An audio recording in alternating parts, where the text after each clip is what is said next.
Hey, what is up guys? It's your boy Speed here, and today I wanted to give some commentary on this Beastcoast versus Execration game. This is a game where Palos from Execration, no joke, rushed Midas. Now when you hear me say rush Midas, what are you thinking? Oh, he bought a Wraith Band, then he bought a Magic Wand, and then he bought Treads, and then he bought a Midas, right? That's rushing Midas. No, he didn't buy Wand, or Wraith Band, or Treads.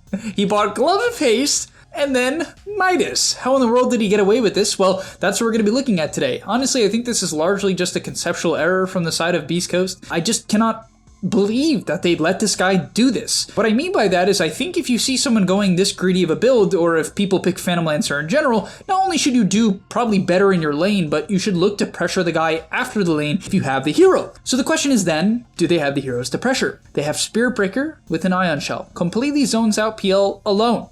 Okay? Yes, of course, he could die to a puck rotation and then maybe a tombstone, and that is something you have to be concerned about, but you can fight. You have a Tiny with an Ion Shell, zones the PL. You have Vanguard Darkseer, also a hero that can zone the PL. And so you have heroes that could do the job, right? Obviously, maybe the puck will rotate and the Undying will drop a tombstone. They have that kind of general combo, but that is what it is. You're going to fight with Ion Shells. So it was very weird to me to, number one, see this lane for Beastcoast not go nearly as well as I thought it would. First things first, I actually think that they could have just bought more regen on the Darkseer, and he could have actually considered rushing Mana Boots. That's just a general idea I have. I think, yes, it's kind of questionable against Undying not to go Ring of Health. And on top of that, a very sad part of this lane that made it go way worse than it should have is the fact that the PL sniped the Ring of Health. Now, whatever item you're going to buy on Darkseer, it's probably okay. He could have went Salve into Boots, and I think that would have been fine. He could go Ring of Health, and it's probably fine. But if it dies, it's just, oh man, it's lane changing. Like, people don't realize this, so that really hurt this game. Like, little things like that, in my opinion, completely snowball how the entire game looked. All right, before we get into the main part of the video, I do want to let you guys know that I'm not only posting videos here on YouTube, I also frequently post videos on the website. If you don't know what I'm talking about, almost every single day I'm posting a new video to the gameleap website. We're going to teach you guys in depth about how to get to the next level. So if you want to become absolutely broken and really take your game to the next level, I'm going to be able to help you, because sometimes the guides on YouTube, there's either not enough of them, they're not specific, or they're just tier lists, which I know you guys love, but at the end of the day, the gameleap website is going to help you get to the next level. So click the link down below and sign up. One criticism I have as well is just a small play from Sacred that I found to be weird, then I'll move on from hating on Sacred. But basically in this clip here, the mistake I think he makes is just not playing around this creep. If he was going to decide to man up at all, he needs to man up with the shell. Now it's kind of scary because Palos decides to go in here and it's like, okay, yeah, this does seem pretty freaking bad. There's a Blood Grenade, Decay, Tombstone, Undying. There's a PL with kind of full HP and you're low. You have Lotus, but once again, if you're going to decide to man up here, which I can kind of understand, because dying here, in my opinion, is maybe not the end of the world. Like, honestly, getting topped off on resources is kind of good for Darkseer. So he shells this creep and walks up at all, and I feel like if you're going to walk up at all, your following plays, right? The plays you should be making here are running up to the shell and then vacuuming and playing around this double shell. But he vacuums the PL away from the shell, and I just don't understand. I don't understand that. I feel like, honestly, I really feel like PL would have died if he had manned up with the shell. And so that's just something to keep in mind if you guys are a Darkseer player. If you're going to man up or you're going to all in, I don't hate it. I actually think that would have been a fine play if he went 1-for-1. Even if he gave up First Blood, maybe it's still fine because this Ring of Health died. And yeah, just try to man up with the double shell. Vacuum them into the double shell. It's extremely powerful of a concept. From there lies the mid game. Palos last hit extremely well this game, and I will admit I was very impressed just with his ability to get every single CS. As well, this Phantom Rush was insanely good. Right, this was a great Phantom Rush, right? He deselected it, and then Phantom Rush to the range creep to actually get out of the range of the shell just in time for the Soul Rip to come up. And that was, whew, that was clutch. That was clutch, because it goes from a Darkseer First Blood, which gives the guy Vanguard and close to Mana Boots, to then shifting to, you know, Carlo First Blood, which is going to give him his boots and more regen to give to the PL, or at least more items to then invest into the PL, right? So that was huge play from Palos. Like, honestly, his last hitting and that movement in particular was huge. Like, I really think if he doesn't make those plays, things change. And then from there, Sacred ends up getting camped a bit, and I really think this kind of comes down to an item issue. Once again, I guess I said I was going to move on from, like, picking on Sacred. I'm just trying to give my opinion on why this game was so south. I really feel like he should either go Vanguard or rush Mana Boots. I think rushing Mana Boots can be fine because you can just, like, shell every wave. and like shell, and you can chip PL without ever showing. And the PL is going to have a hard time dealing with that because he didn't go stick or any regen, like literally no regen. So you could just shell and play defensive, and that's probably fine. Or you can go Vanguard and just never take any damage from this lane. But he kind of goes this like hybrid build, which I just personally don't get. Does end up shelling up the Spirit Breaker, but that matchup's not very good against Dark Willow, and the Spirit Breaker ends up not getting any value either. And so yeah, anytime you have a game where PL free farms, it's going to be rough, right? It's going to be rough. And so with this Midas, now you might be like, okay, they can start to pressure him. They see he has a Midas, literally stuck on half health. What is Beastcoast going to do? And what Beastcoast does is they look to pressure the top side of the map. Now, I understand it, right? I understand it. You see that this guy has some stacks, right? The Morphling is pretty good against Beast at this point in the game. Maybe you think you can take top tower. But like this general movement towards top for these last 30 seconds to a minute, in my opinion, doesn't make a lot of sense. I get it. It's like Beastmaster in a lot of ways is kind of similar to PL. It's a hero that's very pressurable early on due to the nature of his kit and the items he's buying. Like these items are not that good at fighting. It's not like he's got a bunch of bracers and a Vanguard completed, right? So I can see why they would pick on the Beast, but not bringing a single hero to the Darkseer lane, in my opinion, is insane. It's insane because of the fact that Darkseer is a hero that synergizes particularly well with other heroes. It's not a hero that likes playing alone, right? Can it play alone? Yeah, it can farm, but it's not going to pressure a lot alone. The reason why is it doesn't have a stun, it doesn't have a notable slow, it has a hard time staying on top of anyone, and so even a hero like Phantom Lancer can do fine. And so eventually they make this rotation over, and they get a kill, kind of with the synergy of, as I talked about, the shell, and that's fine. I like this movement. I think it's the beginning of the right idea. I just think that it's a little bit too late. The reason why I say it's a little bit too late is now PL has full HP, treads, and level 7, and this is when PL likes to jungle. You can jungle at 6, but it's particularly efficient at 7.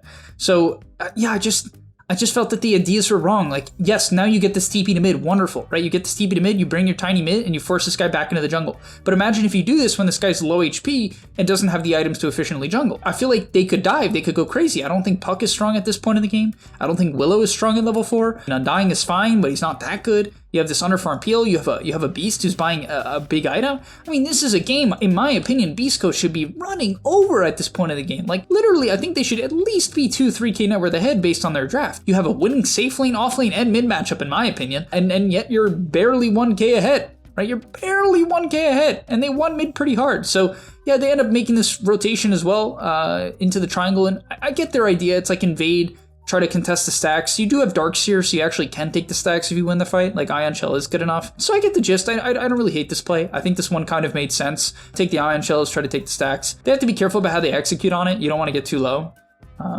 But, you know, Puck sniped all of them there. Oh, Bob, with the big plays, However, once again, this movement does not pressure PL. And, you know, I feel like if you're concerned about any hero this game, it's got to be Phantom Lancer, right? Because at some point, you don't deal with Phantom Lancer. Early game, you destroy this guy because you have Ion Shell.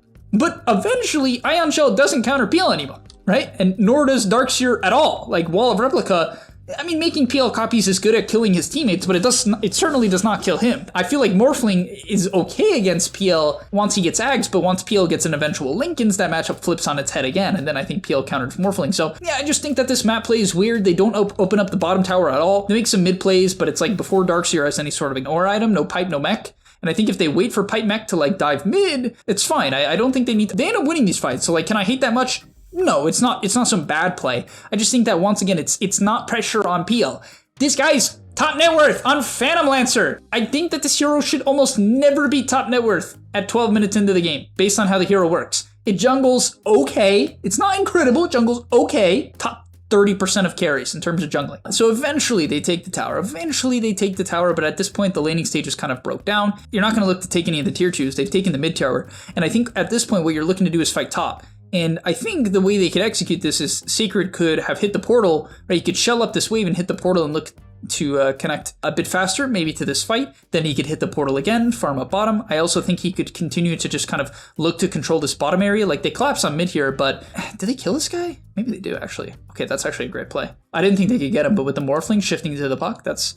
Okay, that was really high skill. That's just good adaptation from Sacred. That's good stuff. From there, they get a 3k lead, so the game's looking not bad. You have a pipe now, right? And this is a great game to have pipe because the Beastmaster is going Ags. You're against a Puck, and PL is not online yet, right? So you have to start to pick up the tempo. But I will admit, with this draft, it's a little bit hard to pick up the tempo by taking towers. Like, you can do it, and you'll see that in this clip here, they are doing it, and that's what they're trying to do. They're taking the tier 2. It's going to take them a bit of time, right? It is going to give the Beastmaster some space to recover, but at the end of the day, they get the tier 2, and they get a kill on the Phantom Lancer. So this is like, you know, all this is working out. You just gained probably about 1,500 gold from that movement of getting the tier 2 and killing the PL. So things looking good from here. Why PL stayed bottom in that clip, I actually don't know. I don't know how PL got stuck bottom and couldn't move out, but alas, he did. So my general issue with Beastcoast's movement at this point in the game is, and this is really hard stuff, guys. This is stuff that I don't think I can do well at the moment. Like, not ever, but like, it's hard to do this consistently, which is kind of read movements and keep heroes out on the map where you can take fights without committing all of your heroes. For instance, here, we look at this fight. Okay, they kill Puck. Wonderful, right? You get a Puck kill, you get a tombstone, you get an undying ult. You're like, all right, this is great, right? Now, what I really think you need to do is instantly look to get across the map. How do you do that? Smoke, take the portal, charge, TP, something like that. They end up chasing more, okay? They were looking for an extra kill. I think they find the Undying, who they kill. But is this a great kill? No. It's fine, but does it close down the map? No, it does not. And this is why I do not like chasing plays like this. I actually think it's low skill, and I think pros don't understand. I mean, maybe I could be wrong, guys. Like, by the way, I'm not a perfect player. I am 10.5 KMMR. Am I better than Beastcoast? I've beaten them once, so I can say that, but they're definitely better than me. But I think ideas like this, it's easier for me looking outside than in, right? When you're playing, things are way harder because you're like, oh, kill the Undying, but you don't see the big picture. And I think looking outside in, it's easier to see like, okay, but this allows the PL to continue to farm mid/bottom. And that's the real concern. I mean, from my eyes, that's the Execration draft. It's let PL hit a timing and win the game, you know? And so the real person you're looking to shut down more than anyone is Phantom Lancer. All right, so the big throw actually comes mid here. So what happens here? So looks like they just kind of caught the Spirit Breaker. What really is this? This is just like a mid dive? So, okay, so the Spirit Breaker gets caught and I guess Tiny saves him and dies trying to save him. Yeah, I mean, it's certainly a weird look to try to toss out your Spirit Breaker in the middle of 4 heroes. I guess there's not too much to say besides that. Just it was probably to a large extent just a lack of map awareness because his Darkseer and Morphling were top while that play started. So I just think that the big issue here with Beastcoast is an inability to kind of like cut off the map and keep their lanes open. A lot of their plays are forcing them to play one, at best 2 lanes, but their plays, their movements are forcing them to fight in one area. And when you do that in Dota at a high level, the enemy dodges you and fights the other and takes the other area, farms the other area, especially when they're scaling, right? On Beast and PL, like you're even Puck, you're like so happy to just be like, all right, whatever, we sacked the kill. Let's play for 5 minutes, 10 minutes from now. So let's actually see how this fight breaks out. It is important to note that this Darkseer is incredibly low on mana getting into this fight. I mean, he can't even cast Pipe plus his spells. He has to drop mana boots. Okay, now he really can't even cast his spells. Does this fight just happen without him casting any of his abilities?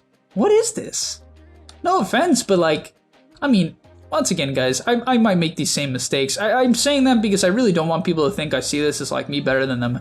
Sometimes I act surprised because, you know, I believe in these players and I genuinely like to just see like the highest possible Dota. So I criticize from a standpoint of like liking to see the best possible play, if that makes sense, or just believing that these guys can do that. I can't imagine calling for a top fight when my Darkseer doesn't have enough mana for all of his abilities. Like he can't even cast his ult or he couldn't even cast Vacuum, let alone his ult. Like, okay, it's one thing to not be able to cast your ult because that shit's expensive, but Vacuum? You couldn't even cast Vacuum. He piped and then he can't even cast Vacuum. On top of that, it's at the point of the game where Morphling is not really like super ready, right? Morphling is not on his Ags yet. You know, this guy on his Ags dumpsters PL. Why? Turns into PL, can create copies, he can jaunt, and he gets Ags PL. When the Morphling throws a lance, he gets the Ags lance. And so it's a cool matchup where you steal all of his stats, and by the way, you don't have to find the real PL to do it. So if I'm Beastcoast here, I'm calling to play for the Ags Morph at this point. If my Darkseer's mana is this low, can you fight without Darkseer having mana? Yeah, maybe,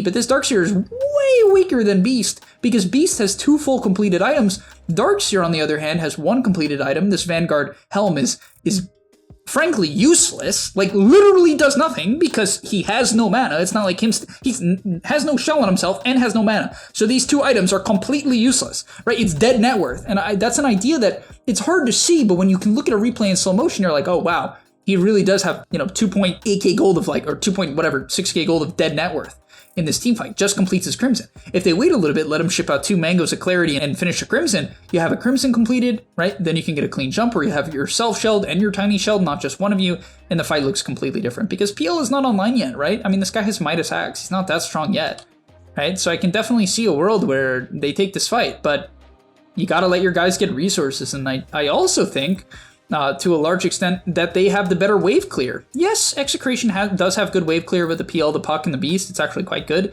But I do think that they could clear it with like Darkseer and Spirit Breaker, and even Tiny, and connect to the fights a little bit faster. This one I'm not 100% sure on, but I feel like they could kind of split the map and then look for plays. But at this point, the game is kind of just falling apart. It even seems like mentally maybe they're tilted or they don't know exactly what to do, because this play from Dark Mago is frankly insane. Like, I don't know what made him comfortable pushing out bottom here. Maybe he just wasn't looking at the map, but I am not reading a map right now of I'm safe bottom, right? Like, this doesn't look safe. You haven't seen anyone for the last long time.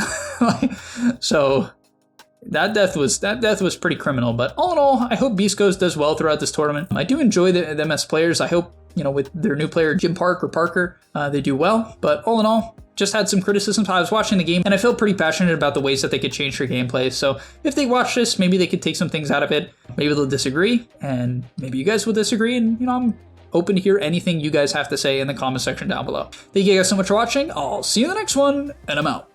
Peace. And that's all, but remember, before you leave, before you tune out, subscribe to the gameleap website, where we are going to help you get to the next rank. If you're stuck, click the link down below, and I'm out. Peace.